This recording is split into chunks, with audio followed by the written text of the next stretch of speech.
After treatment, I'm believing God for financial breakthrough so that I may go to India and get treated. Right now, I'm in such. I'm using catheter and I know I will live. This is where I was shot. I was shot there.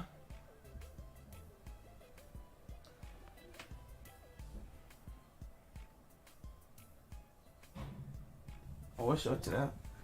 After now, the leg has swollen because of the tumor. I don't know if the cameraman you can come this side.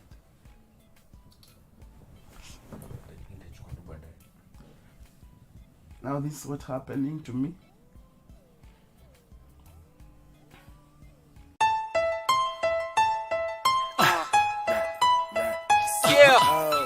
Right.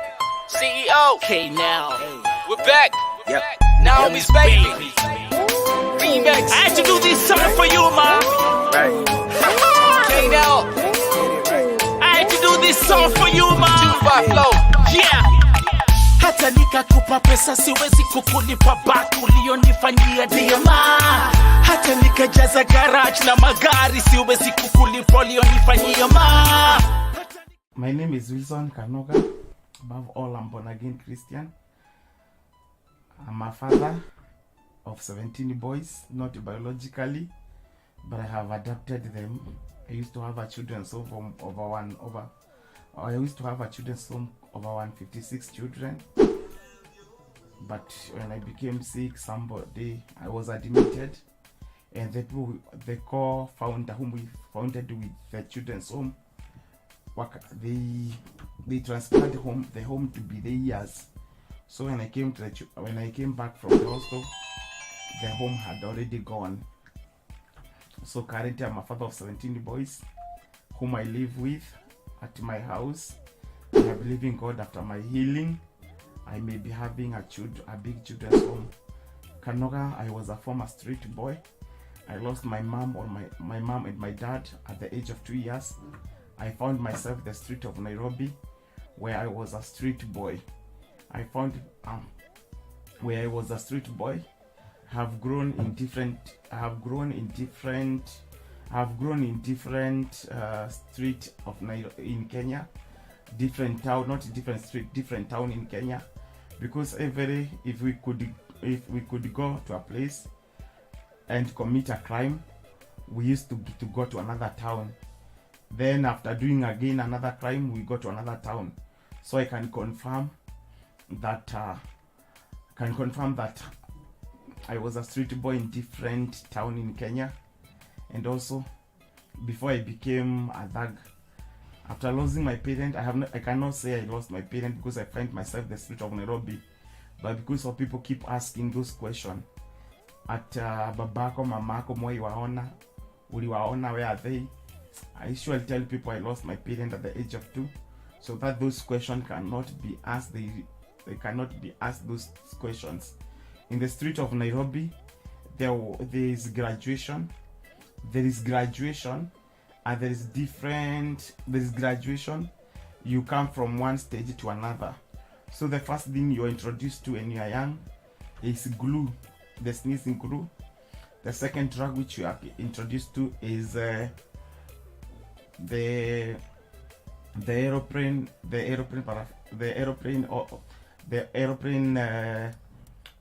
mafuta. From there you are introduced to bangi and other hardcore drugs. Now after circumcision, after that's graduation from child, now you are being introduced.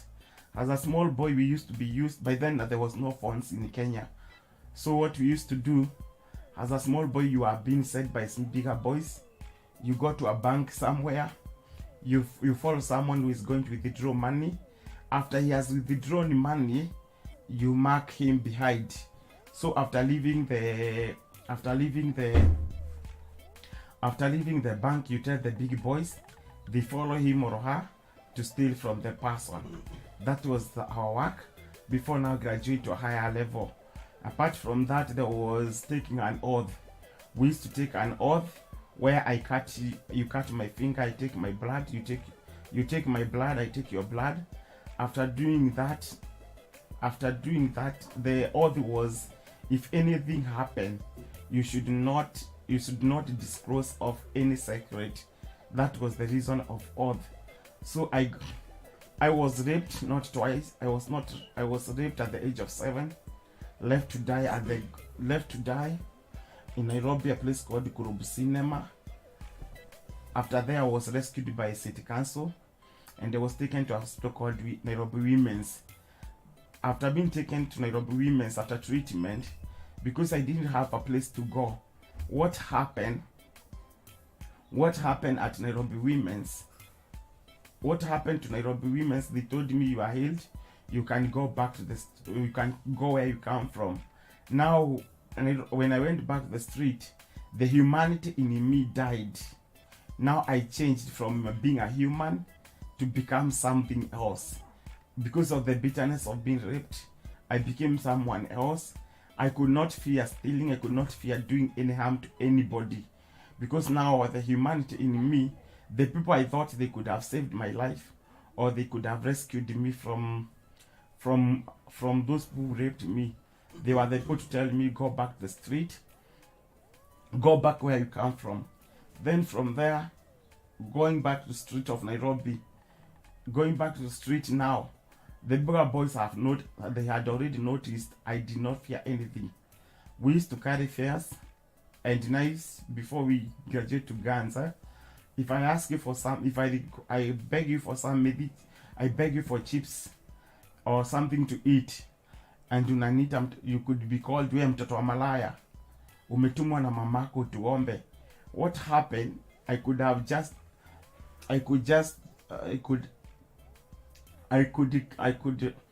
harm you using the knife or the sharpen of the bottle.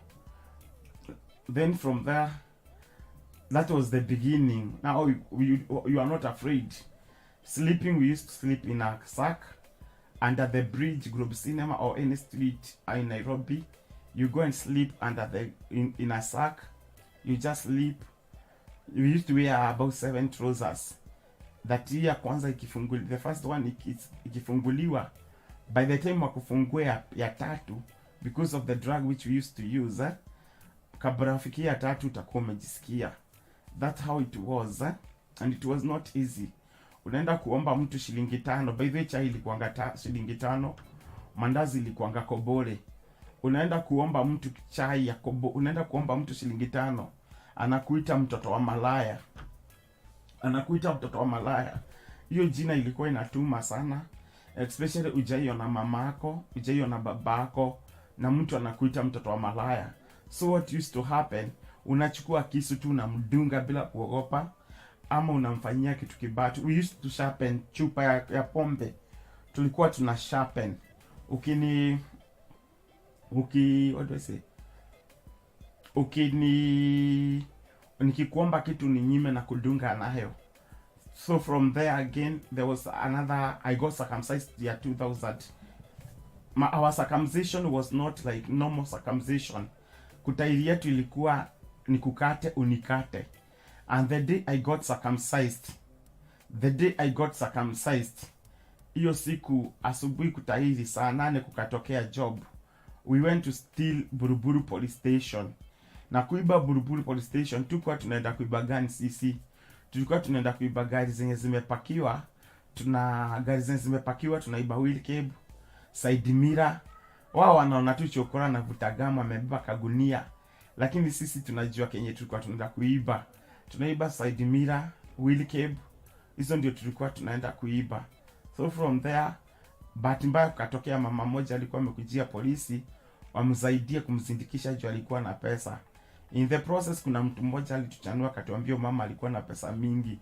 Na sisi tukamfuata, tukaenda tukamuibia kabla atafute polisi wakumsaidia. Na after kumuibia, nilipigwa na mob justice. 6 of my members were killed on spot. 6 of my members were killed on the spot. I survived. Nilipigwa shoka ya kichwa, nikafaint. Wale wakichukuliwa kupelekwa mochari, nikachukuliwa nikapelekwa mochari, nikalala mochari paka asubuhi. The following day kujisikia nikiwa mochari, kila mtu alitoroka, wakaanza kusema street boy has resurrected. Nikienda street kila mtu alikuwa ananitoroka juu watu walikuwa wanasema stories zangu ziko zinaongewa, wakisema kuna kijana amefufuka. That's how my life was. Then from there I graduated after circumcision. I graduated. Mimi nilifundishwa kutumia gun nikiwa mdogo, very small. Nilifundishwa kutumia gun nikiwa mdogo na mtu alikuwa anaitwa Madheri. Madheri was my boss. Alikuwa kama babangu, alikuwa my role model. Yeye ndiye alinifundisha kutumia gun. Na kutumia gun, I usually tell young people, kuguza gun, wanaonanga kwa movie ama wanaona polisi amebeba hiyo gun, anaona hii ni kitu ya maana sana. Hiyo gun ukiekelewa hata kwa mguu, it's very cold. It's very very cold. Ni baridi kabisa. It's very very cold. Na hiyo unapofundishwa kutumia, mwenye anakufundisha kutumia na kuambia vitu tatu. One, ujue kitu na hiyo kitu umebeba inaweza kufanya ukue tajiri. Number 2, umebeba kifo yako. Number 3, always ukibeba ujue inaweza kufanya mtu mwingine akufe ama wewe ukufe. So unapofundishwa kutumia tukifundishwa kutumia gun, tulikuwa tunakuwa prepared. Ukae ukijua kutumia hiyo vitu. Na hiyo ndio tulikuwa tunatumia, and hiyo nikajua kutumia gun. Alafu sasa ndio prove ushajua wewe ni mwanaume unaweza beba. Ulikuwa unatumwa kama kutoka base yetu. Kuna base kubwa tao mbili. Kuna moja inaitwa base ya juu kwa juu na base moja inaitwa Grove Cinema. Hizo ni zile za mikorahare wabaya. Base ya juu kwa juu ni pale radio station. Alafu Grove Cinema ndio ilikuwa yangu. So unaambiwa uchukue gun, uende paka Grove Cinema. Utoke Grove Cinema uende paka Kenicom, uibie mtu ukiwa peke yako, alafu urudi. Ukisurvive kurudi na hiyo, wewe already ushamachua kutumia gun, unaweza trustiwa kubeba. Na sasa hizo ulikuwa umepewa ukaibe, haikuanga hata risasi. So it's upon you kujisaidia maisha yako. After kutumia gun, sasa you join the big group. Sasa hivyo ndio niliweza kutoka sasa kwa nikiwa chokora bado kabla niingie kwa group kubwa, nikaanza kutukuza drugs pale Kenicom. Nilikuwa nauza not Kenicom. Sasa nikiwa chokora nilikuwa natumwa kupeleka, nilikuwa mdogo. Nilikuwa na bebea mikora sawa wale wakubwa gun. Naambiwa beba hii, tukutane place kama Kitengela na napewa fare. So mimi nimeweka gani kwa gunia yangu. Niko na kabiere ni guru. So mimi navuta kabiere kangu. Na kunywa kabiere kangu. Na nimebeba gunia, na kwa hii gunia iko na guns. Na ipeleka paka Kitengela. Nikifika na pea wenye walinituma, naambiwa kama mahali fulani tumalize job tukujie. Wakishakujia hiyo gun, wakishamaliza kazi yao wananiletea tena, wananiambia peleka mahali fulani. Na polisi wako wanajua because sasa huyu ni chokora amevanisha, niko na guru, wako wanajua. So after doing that for long, I was recruited now to join a bigger group. Na group yenye nilijoin ilikuwa inaitwa 42 Brothers. 42 Brothers walikuwa nini? Hao walikuwa mikora from different places. Tulikuwa tunaitwa 42 kwa sababu if one person die, tulikuwa tuna recruit mwingine.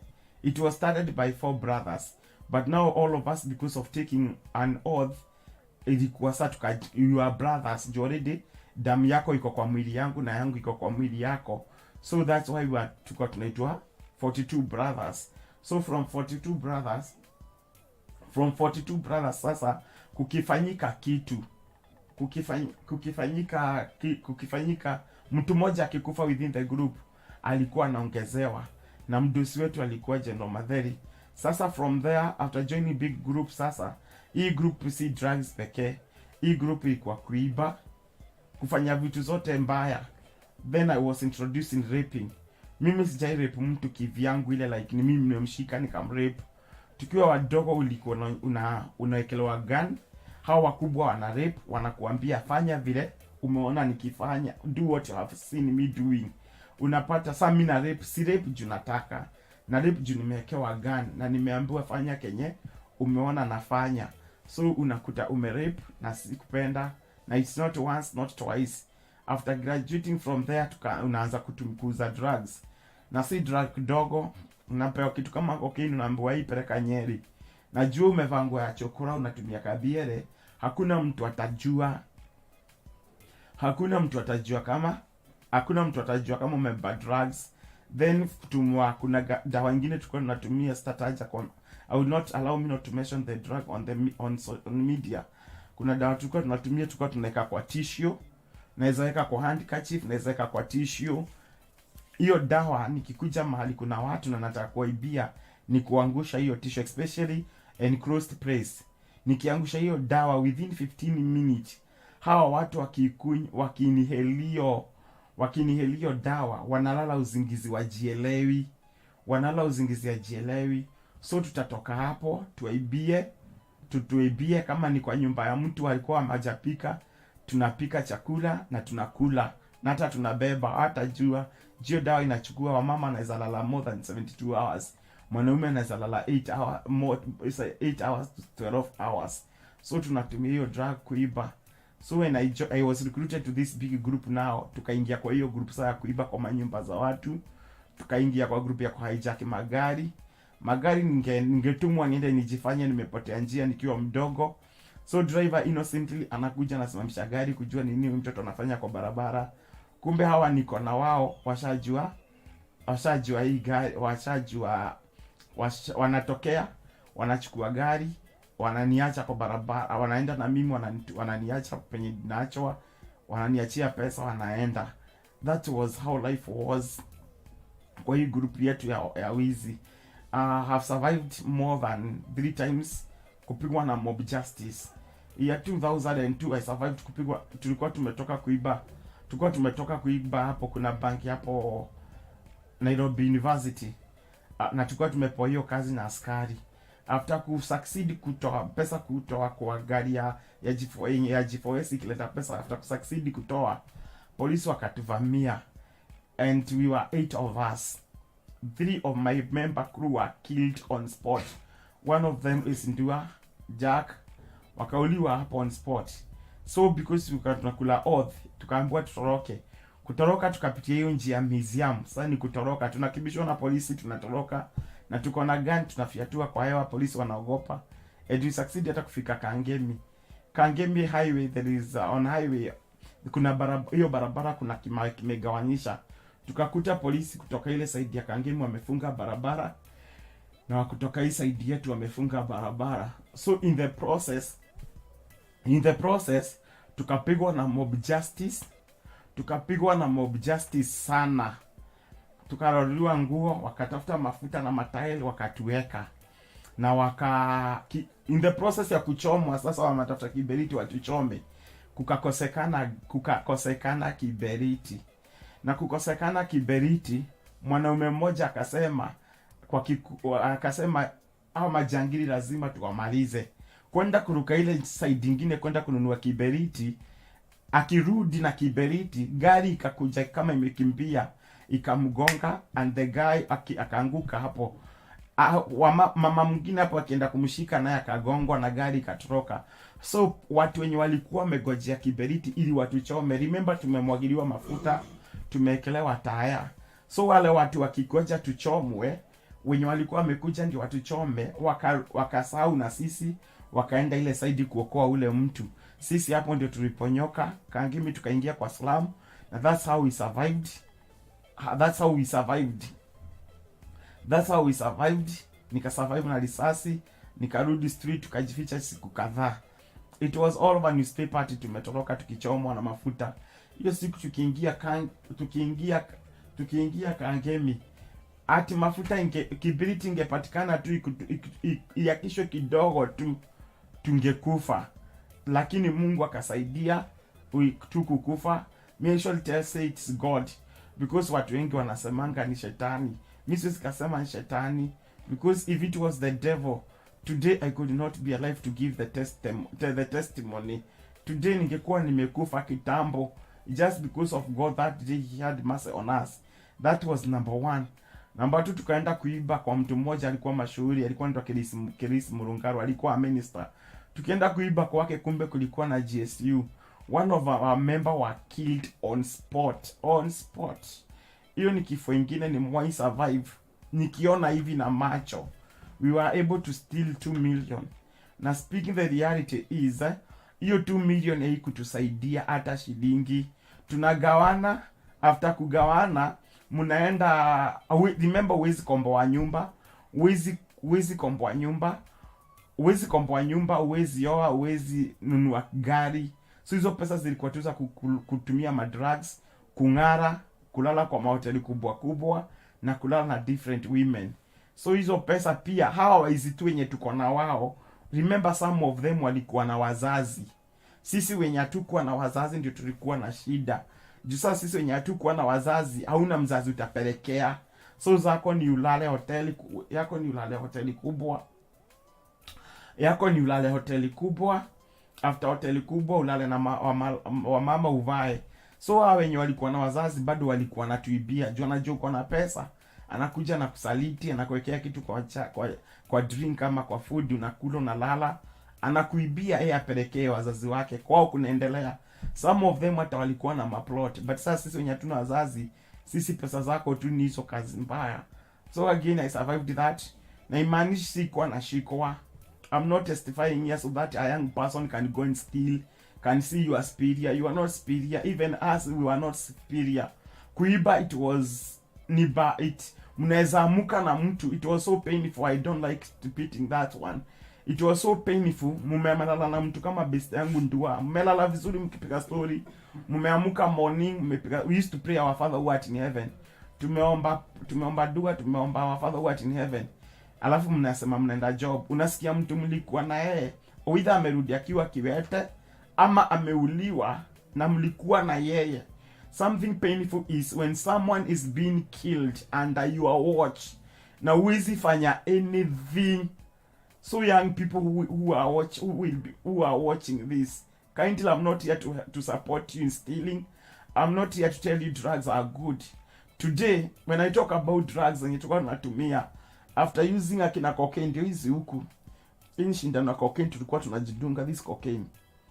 Ini cocaine tulikuwa tunajidunga, ini shindano na cocaine tulikuwa tunajidunga. After using this cocaine and brown sugar, at the end of the day, today, I'm using very expensive medicine just because my body became a resistance of drugs.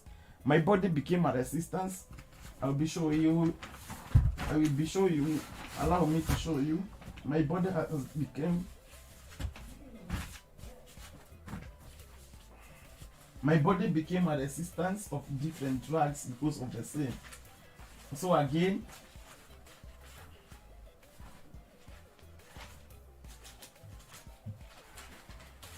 these are the tests done from the Aga Khan Hospital.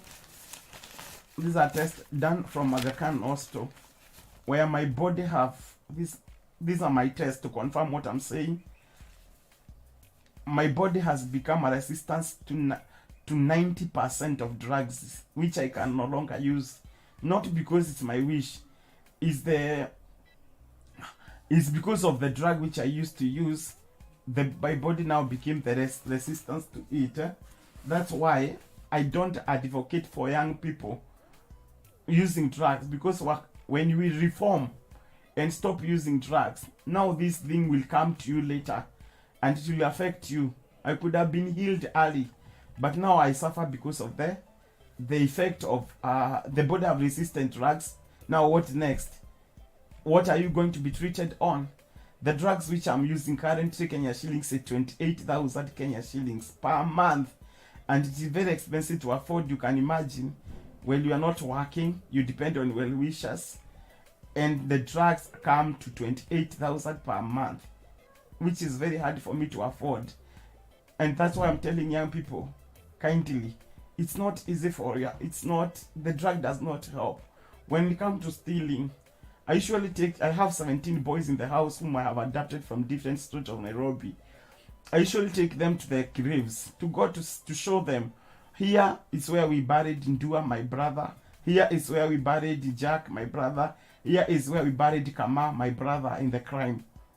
And it pained me when I got with them in the graves here at Rangata to show them where I buried my brothers just because of criminal life.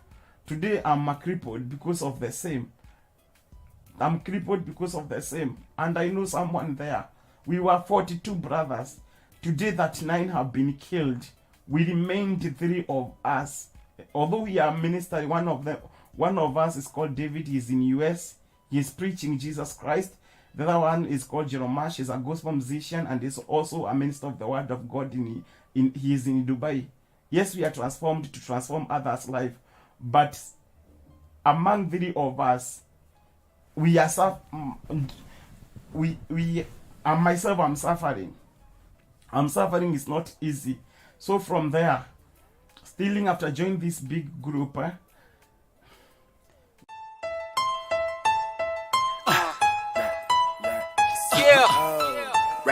CEO. Okay, now we're back. Yep. Naomi's baby. Remix. I had to do this song for you, ma. Right. Okay, now I had to do this song for you, ma. Flow. Yeah. Hata nikakupa pesa siwezi kukulipa back ulionifanyia diema. Hata nikajaza garage na magari siwezi kukulipa ulionifanyia ma. Now, my brothers who have survived, it's not easy because all of us, we have some challenges, except now somebody like David, who is a preacher in the US, is okay for him. But Jeremiah, one side was affected because of the people being beaten by mob justice. From there, the situation became worse because now the more you are growing. Remember when I was selling drugs and carrying drugs, and even guns, kusaidia watu kubeba gun, transfer from one place to another, I was still young. Now I have grown, I'm big. Now you are part of the part, and the part when ni mmoja wa group, wakienda kuiba we umepewa kazi. Kama utabeba gun utabeba. So saa ikakuwa like saa uogopi, you have been trained, you can do anything. Now one thing I thank God, one thing I thank God is I have never killed. I have witnessed people being killed, but I have never killed. I have witnessed people being killed, but I have never killed. That's how God saved me. And God helped me not to enter that. God needed me. Na nikiwa street, mtu kama Bishop Margaret, I will allow me to mention, mtu kama Bishop Margaret wa Njiro, nilikuwa nambebea speaker. Huyo ni mtu mwenye anaweza toa testimony. Hata kabla aanze kukua the way she is today, she usually, I'm encouraged when I see her. And I usually have hope that God can lift someone.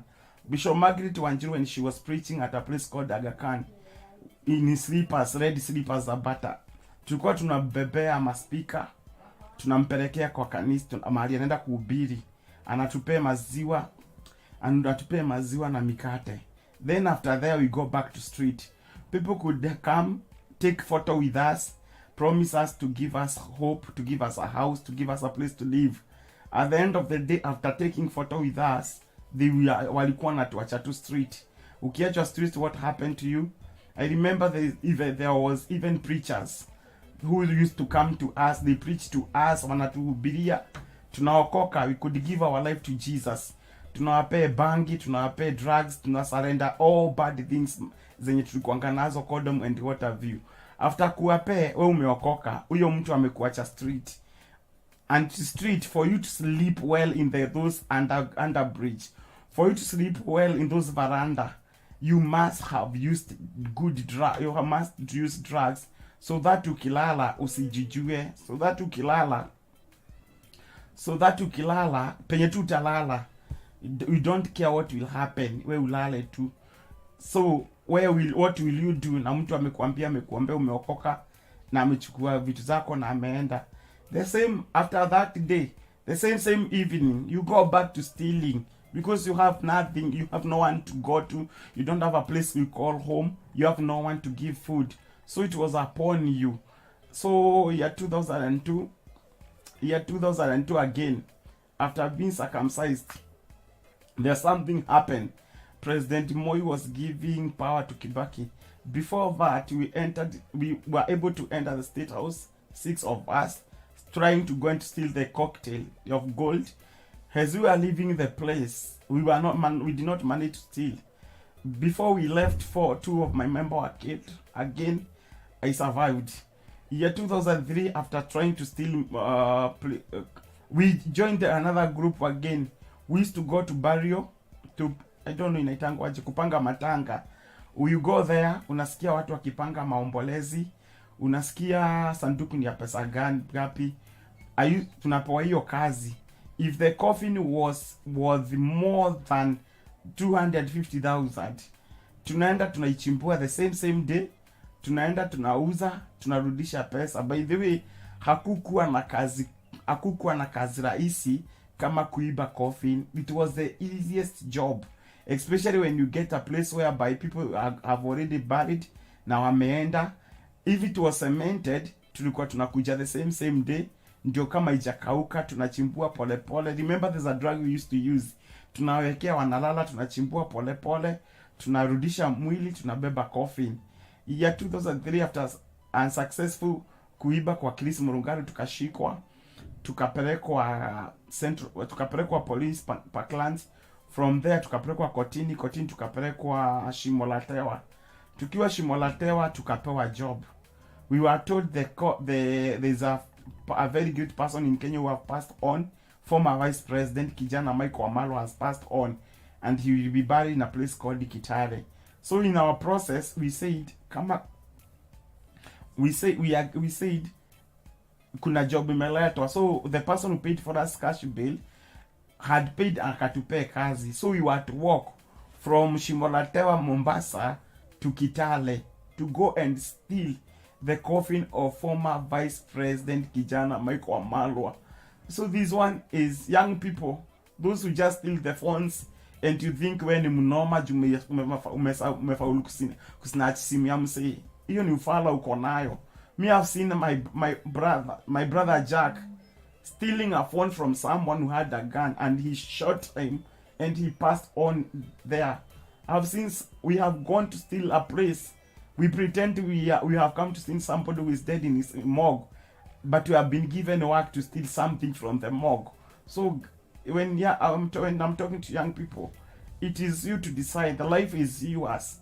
It's the way you make it. It's the way you decide, because life is yours. Life is not ours. And always remember, in whatever you do, life is about you, not us. If you die, it is you who will die. If you are injured, it is you who will be injured, not we. It is you as a person who will be injured. When you suffer from the consequences of the crime you have committed, it will not be us. When you are put in that community maximum prison or any prison in the world, it will not be us, but it will be you who will be taking the responsibility of your action. So that's how our life was. Then year 2003, after being given that job, we were tukaachiliwa. The nini was paid, the cash bill was paid, tukaachiliwa, and the following day we were supposed to travel. By the time former president called Kibaki arrived in Kitale, we were already at the home of former vice president, a place called Milimani. We had already surveyed the place, and we were 8 of us, and every one of us had a gun.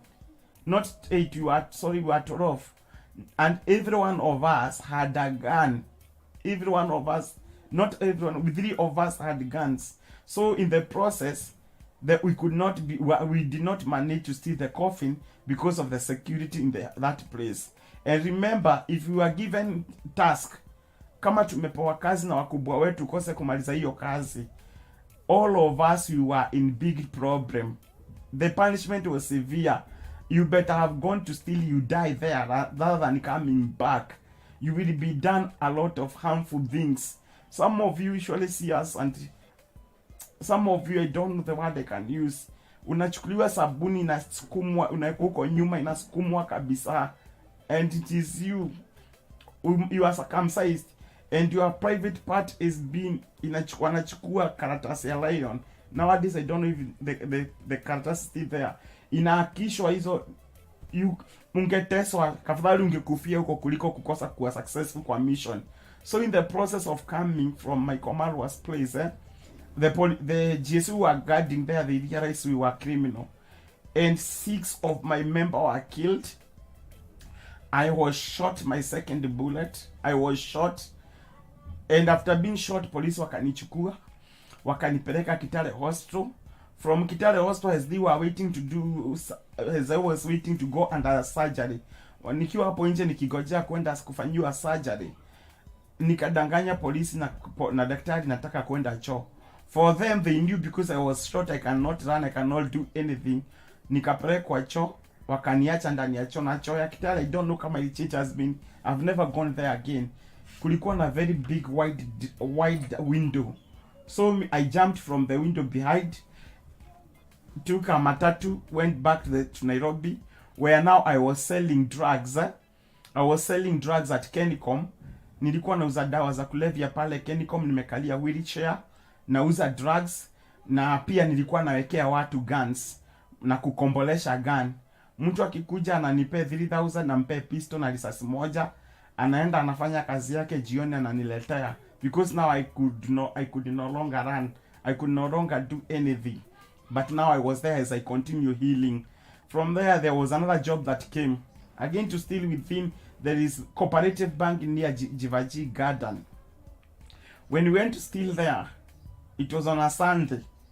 When we went to steal there, the police who had given us job again turned against us, and 2 of my members were killed on spot. I remember very well, Bishop Muiru was preaching at Huru Park. We went and hid, tukaenda tukatoroka, tukajificha kwa crusade ya Pastor Muiru pale Huru Park. So akihubiri, as he was preaching, he kept saying, kuna waizi wako hapa, if we don't give our life to Jesus, tunaenda kukufa that day. So we thought anatuona, and we surrendered our life to Jesus that day, so that we may not die. Immediately after we surrendered our life to Jesus that day, on the pulpit, tukashukuliwa na polisi haraka na tukatepelekwa Central Police. From Central we were taken to Kamiti Maximum Prison, Medium Prison. In the Medium Prison, former Vice President called Mudawori, he came to the prison to visit. And as he had planned to come and visit at the prison, I remember there was a shairi, a poem. Kuna shairi nilikuwa nimefundishwa I will represent before him, for him. In the process ya kwenda kupresent hiyo shairi, I forgot kila kitu nilikuwa nimefunzwa. I start narrating my own story, how I went to the street, how I was raped, how I have been shot, and how I wish I could be not alive. And it made Mudawori to feel so pain until he cried on camera, because it is there. He cried, and he asked us, me and some of my brother, 4 of us, we had made na tumeshikwa tumekwa community. He asked us, mkiachiliwa mtataka kuwa nini? Myself, I said, if nikipata second chance, I will become a priest. Then I gave my life to Jesus now very well. I renew my salvation in Christ when I was in prison. It came a time when Mudawori alipoenda, aliandika barua na akatusaidia tukaachiliwa. Tulipoachiliwa, me, myself and my brother Jeromash, tulikataa kutoka Kamiti Maximum Prison. Tulikataa kutoka. Tuliambia polisi hatutatoka, because tukitoka we were going to be killed. So we decided to remain in the prison. 2 weeks later, Mungu akasaidia, tulitafutiwa mahali pa kupelekwa. Wenye walitoka mbele yetu walienda wakauliwa. Wenye waliachiliwa walienda wakarudi kwa wizi, and they were killed. I remember my boss, who is General Madheri, he was killed he was killed. Walipouliwa, now we don't have any big person to protect us.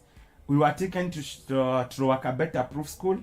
From Ruakabeta Proof School, we were taken to Amoma Proof School, where again I was adopted by Bishop Muiru, being brought up at Maximum Miracle Children's Home, where I went back to school. I have never studied from class 1 to 7. I started my education at class 8 in a school called Kawagarrison.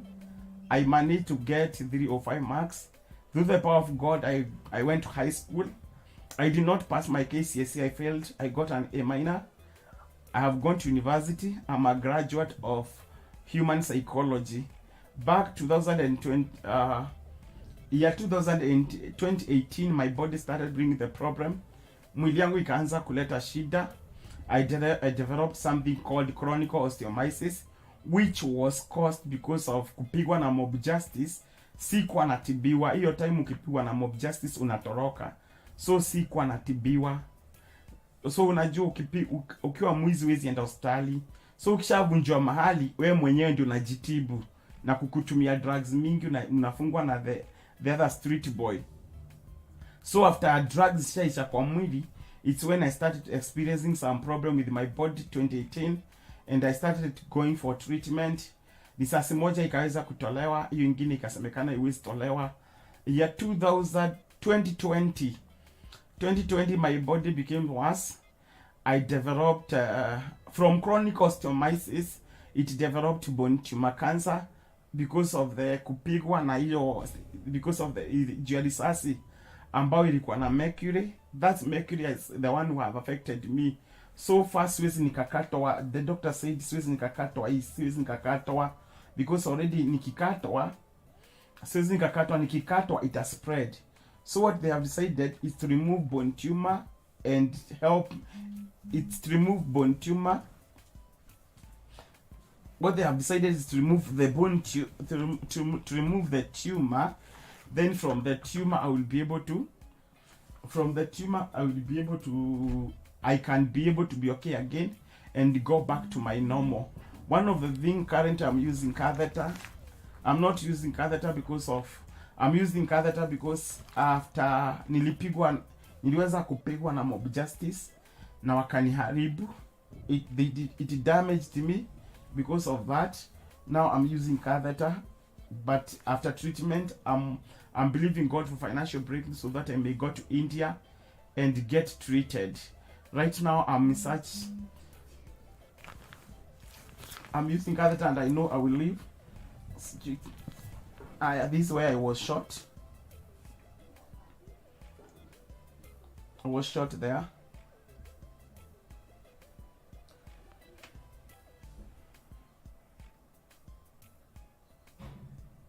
I was shot there. After now, the leg has swollen because of the tumor. I don't know if the cameraman, you can come beside.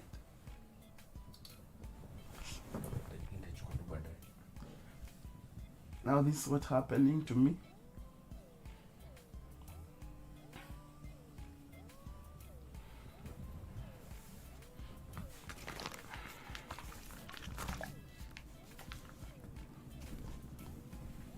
So far, I've gone through 24 surgery.